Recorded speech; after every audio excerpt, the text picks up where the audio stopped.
Bonjour et bienvenue pour ce point bourse. Comme chaque semaine, on fait un point sur la tendance avec Franklin Pichard. Bonjour Franklin. Et bonjour Thomas. On va commencer par les risques actuellement. On les a un petit peu présents à la une de l'actualité puisqu'on commence par le risque géopolitique avec Kadhafi qui continue de se rebiffer et ça pose des problèmes au marché. Oui, finalement, ça pose des problèmes au marché. D'abord parce que le dollar et plus exactement le pétrole volent de record en record. Et puis parce que cette crise libyenne que l'on croyait très courte semble s'enliser un petit peu, avec maintenant des risques de guerre civile. Et ça n'est pas bon, parce que du coup, il pourrait y avoir à nouveau ces craintes de contagion à l'ensemble ou à d'autres pays arabes. Ça n'est pas bon pour les marchés. Qu'est-ce qui serait le mieux en fait? C'est que tout ça soit purgé à un bon coup, que finalement tous ces dictateurs tombent et qu'on reparte sur des bases saines, même si c'est vers l'inconnu, ou que finalement, d'un point de vue très cynique, eh ben, que ces pays restent plutôt comme ils sont, en tout cas ceux qui n'ont pas basculé dans la révolution du jasmin. En tout cas, il faut que tout cesse. C'est ce dont les marchés ont besoin, dans un sens ou dans l'autre. Je laisse aux spécialistes, mais qu'on y voit clair. Ouais. Et les marchés ont besoin d'y voir clair. Alors, une croissance en danger, du coup, conséquence de la hausse du prix du pétrole, avec la double peine, une croissance qui risque de diminuer et une inflation qui risque de revenir. Ça, c'est pas très bon pour nos économies. Oui, exactement. On a vu aussi bien du côté des États-Unis que dans la zone euro, avec les déclarations de Trichet, on en avait déjà parlé. On a ce coup de tonnerre qui a été annoncé de risque de remonter les taux le mois prochain. Donc les marchés commencent à...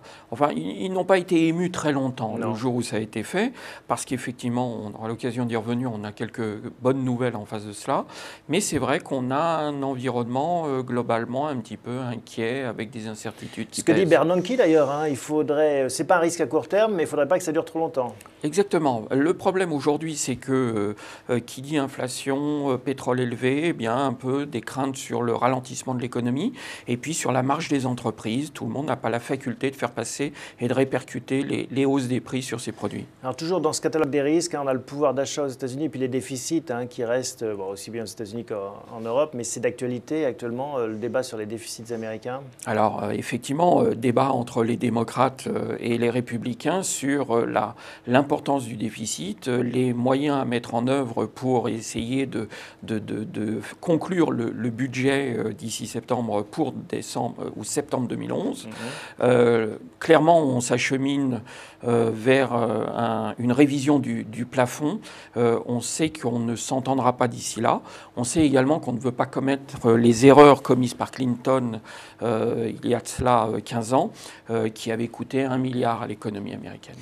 Et puis le ralentissement des émergents qui, parfois montrent quelques signes aussi, ça fait partie de ce paysage de nuages noirs. Oui, on l'avait déjà évoqué, on commence à avoir quelques signes de léger ralentissement des émergents.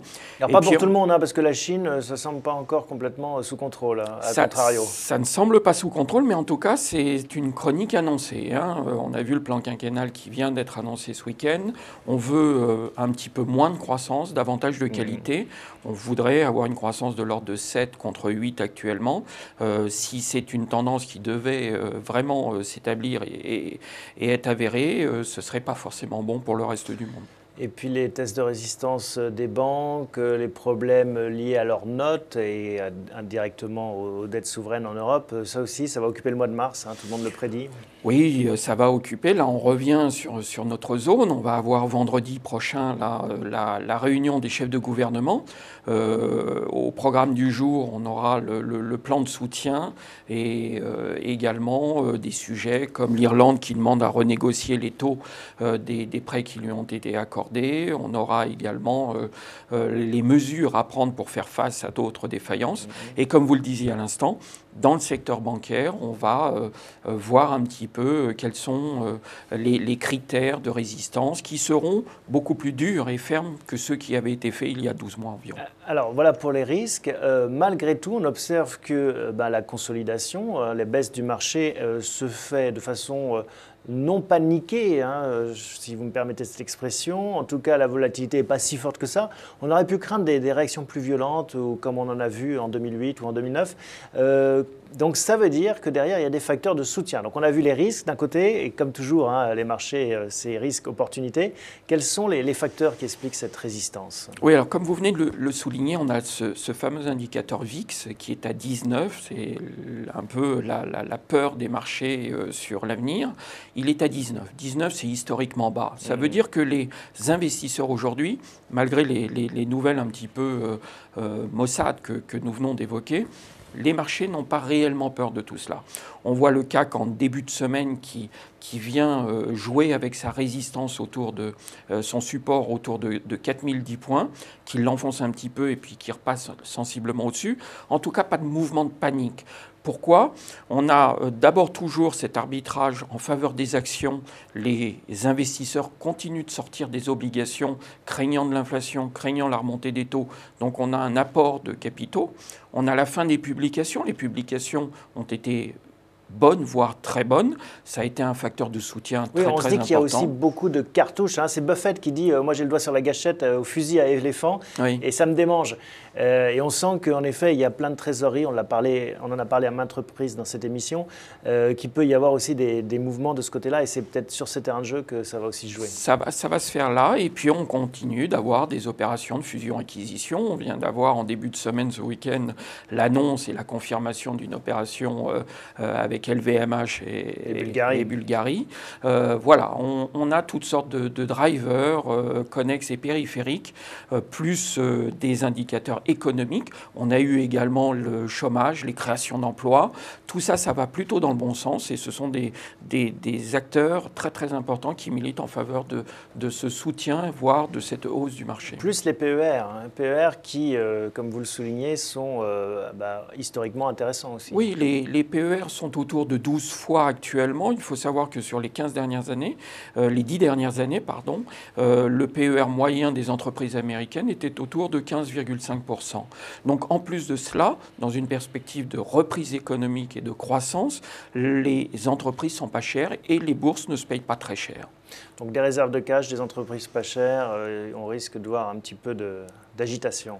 De l'agitation, tout à fait. Dans un terme, voilà, dans un environnement qu'on ne va peut-être pas qualifier de vertueux, mais en tout cas plutôt positif. Bon, eh bien merci en tout cas Franklin pour ces explications. On comprend toujours qu'il y a bien sûr des risques, mais aussi des opportunités de l'autre côté. Et alors à propos d'opportunités, on va en parler justement avec Philippe, parce que ça reste toujours au niveau de la micro et des valeurs qu'il faut sélectionner avec précision. Merci Franklin. Merci. Philippe Cohen est avec nous pour parler de BIC aujourd'hui. Bonjour Philippe. Bonjour Thomas. Alors avant de parler de BIC, il y a une valeur intéressante en effet. On va faire un petit suivi. On avait proposé à l'achat un ETF, c'est-à-dire un tracker sur la Chine. Où est-ce qu'on en est sur la Chine ? Alors sur la Chine, par rapport à ce qui se passe actuellement, surtout sur la politique chinoise, qui veut vraiment mieux canaliser sa croissance et surtout son problème d'inflation, va avoir et va mener sur les 5 ans à venir. On le voit par rapport aux propos qui ont été tenus lors du 12e congrès du Parti communiste chinois pour les 5 ans à venir sur le plan quinquennal. Et on aime toujours la planification là-bas. Hein. Voilà, donc là on est reparti pour un plan de 5 ans, c'est tous les 5 ans donc, pour maîtriser et remettre en fin de compte au centre des préoccupations de l'État l'individu qui est confronté à de vrais problèmes pour se loger, se nourrir, car l'inflation est galopante. Quelles conséquences économiques? Parce que bon, ça c'est le discours politique, ça risque de faire ralentir en effet la croissance, c'est le souhait. Oui, qui dit ralentissement de la croissance, dit ralentissement de l'inflation. Donc ça va pénaliser effectivement la bourse, puisque la politique monétaire va être très très stricte, car ils ont réellement envie de maîtriser cette inflation pour pas qu'il y ait de débordement sur les mécontentements de la population. Donc par rapport à cet ETF? Donc par rapport à cet ETF, on était rentré à 21,80, il vaut 21,50. On préfère se couper, comme on dit dans notre jargon, on va perdre un peu moins d'1%. On reviendra ultérieurement, peut-être soit dans un semestre, soit l'année prochaine, mais on préfère prendre du recul et voir comment ça va se passer. Prudence avec la Chine, donc pour l'instant on a compris le message. Alors BIC, on va revenir à la Chine par d'autres chemins, mais on commence par l'histoire de BIC. Quelle est-elle? Une histoire rocambolesque? Oui, effectivement, c'est une vieille société, 1945, création par Marcel Bic et Édouard Buffard. Alors c'est Biche, c'est pas Bic. Bic est devenu bien après. Il y avait un H en plus. Un H en plus. Ils l'ont fait sauter en 1953 quand ils ont créé réellement la société, puisqu'en 1945, c'était une manufacture de porte-mines et de plumes. PPA. PPA, exactement. C'était pas PPR, c'était PPA à l'époque. Donc une histoire et qui commence par le rachat d'un brevet. Oui, donc en 1938 est inventé le stylo-bille par un Hongrois, Monsieur Biro.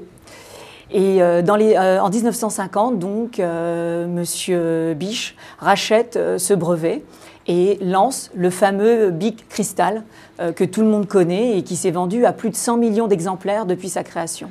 Donc ça prouve encore une fois que les inventeurs ne sont pas forcément ceux qui profitent de leur invention d'un point de vue business en tout cas. Oui, souvent on retrouve Il faut des ce même entrepreneurs scénario. derrière. Exactement. Après, on passe les étapes, on arrive aux années 70. Et tout à fait. En 1972, introduction de la société en bourse. Et puis 73, création du briquet, comme on connaît. Et 75, du rasoir. Donc aujourd'hui, Bic est une société qui fabrique et vend des produits de grande consommation, jetables, à faible coût unitaire.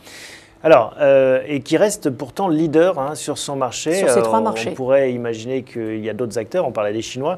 Donc, reste leader à l'heure actuelle. Comment est-ce qu'ils peuvent se maintenir et rester leader et pourquoi est-ce que vous avez sélectionné cette valeur? Alors, ils restent leaders parce que leur force, c'est la fiabilité et la simplicité de leurs produits. Oui, mais ce n'est pas un Boeing, enfin, ce n'est pas un Airbus non plus. C'est-à-dire que les Chinois peuvent faire des produits simples. Oui. Justement, les Chinois peuvent les concurrencer là-dessus, ils savent faire du pas cher. C'est vrai, c'est pour ça qu'ils ont des difficultés à pénétrer le marché chinois. En revanche, ils ont deux grands marchés qui sont le marché nord-américain, qui représente 50% de leur chiffre d'affaires, et le marché européen. Dans les pays Donc ce que vous dites, c'est qu'ils peuvent garder ce leadership en fait. Oui, tout à fait. Grâce juste à cette notoriété, ce fait que fiabilité et simplicité, dans une société de grande consommation, c'est l'objet parfait pour ce type de société. Donc, ils se développent très bien en Amérique latine. Aujourd'hui, l'Amérique latine représente une croissance de 13% sur leur chiffre d'affaires. Et l'avenir, c'est l'Asie. L'avenir, c'est également l'Asie. Alors, donc, comment font-ils pour gagner l'Asie ? Pour gagner l'Asie, ils ne rentrent pas par la grande porte. Ils n'essayent pas de s'implanter en construisant des usines et en disant, voilà, nous nous appelons Bic, nous avons une très belle notoriété, donc vous allez acheter nos produits. Non, c'est un peu plus compliqué que ce soit en Inde ou en Chine. En fin de compte, ils essayent d'acquérir des acteurs locaux, comme l'a fait Seb avec Support, qui leur permet, en fin de compte, de rentrer de plein pied avec un leader, et derrière ce leader, de développer tout leur savoir-faire et les autres produits qui peuvent venir derrière. Et donc ça, vous y croyez à cette stratégie, à la Seb, on pourrait dire? Oui, tout à fait. Seb l'a démontré, Lafarge l'a démontré, Vicat l'a démontré en Inde, d'acheter des acteurs locaux incontournables. D'accord. Et c'est ça qui devrait permettre, y compris en Asie, à Bic, même si c'est des produits pas chers, là où sont imbattables ces zones géographiques, et bien de conserver ce leadership. Oui, parce que pas cher, vous avez aussi pas cher et pas bon. Là, c'est pas cher et fiable. Il faut les deux paramètres de l'équation. C'est ça, il ne faut pas oublier, la force de Bic, c'est ça. Des relais de croissance éventuellement pour les produits jetables aussi? Donc les relais de croissance, ce sont également donc, les téléphones portables. Ça marche ou pas? Parce qu'en effet, ils ont lancé des téléphones, on peut acheter comme un briquet, finalement un téléphone avec quelques heures de communication incluses. Ouais. Ça marche? Ça marche, dans un débit de tabac, vous achetez votre briquet, vous pouvez acheter votre téléphone portable jetable. Il fait téléphone. C'est-à-dire qu'il appelle et il reçoit. D'accord. Mais à l'heure où tout le monde les Français ont 2 ou 3 téléphones chacun, il y a un marché. Oui, il y a un marché, comme pour les briquets. Vous avez des briquets Dupont pour ceux qui aiment les briquets de qualité et pour effectivement se faire plaisir. Et puis vous avez l'utilisation, uniquement l'utilisation. L'usage au quotidien de quelque chose dont vous n'êtes pas attaché. Est-ce qu'il n'y a pas un autre problème qui est la dimension écologique? On est de moins en moins dans l'ère du jetable, on est dans le recyclage. Est-ce que ça, ce n'est pas un fil à la patte de Bic? Écoutez, ça leur permet en fin de compte d'innover et de sortir des produits recyclables. Car effectivement, la matière première, c'est le plastique. Mais aujourd'hui, vous avez des variantes avec des produits qui commencent à arriver, qui sont un peu plus chers. Donc il faut toucher une plus grande population pour amortir les coûts. Mais on est dans la révolution du recyclage. Ils ont déjà sorti des stylos à partir de bouteilles en plastique recyclées. D'accord. Je ne sais pas si vous avez vu, c'est la forme d'une Contrex. D'accord. Intéressant, en effet. Oui. On sent en tout cas que vous êtes un bon avocat de cette Action BIC. On va revoir le cours et puis donner la recommandation. On est un peu au-dessus des 63 aujourd'hui, ce lundi. Qu'est-ce qu'on fait avec cette Action BIC ? Alors effectivement, c'est une société qui performe bien puisqu'en 3 ans, elle a pris 50%. Elle a un bon rendement autour de 5%. Donc elle a un peu baissé depuis le début de l'année, elle est à moins 4. Donc par rapport à un marché qui fait plus 6, elle est un peu en retrait. Donc on va être un peu gourmand, c'est qu'on va encore attendre par rapport à ce que nous a expliqué Franklin précédemment. On peut avoir encore quelques turbulences sur le marché. Donc pas tout de suite, pas à 63. Voilà, on va se mettre 1 euro en dessous, autour de 62, rentrée, et on vise 73 comme objectif de cours. D'accord, donc un gros potentiel donc, selon vous pour l'Action BIC. Merci en tout cas Philippe de nous avoir rendu visite et de nous avoir présenté cette société avec le talent qui est le vôtre. Merci. Merci Thomas.